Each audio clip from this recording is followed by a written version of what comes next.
I'm here in Marmar. Bili po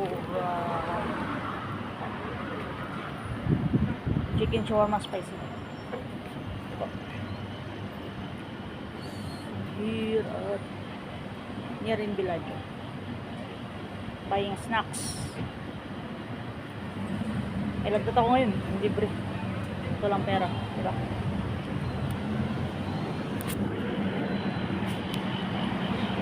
So, nandito tayo sa Asisia. Nagbili ako ng chicken shawarma. Ito lang yung nagiging hapunan ko. Ayan, sa likod. Ayan. Ginagawa nila yung order ko. 8 real. Small. Yun, kasi naka-order ako dito noon eh. Nag-order ako ng large, napakalaki. Isang buong braso. Malaki.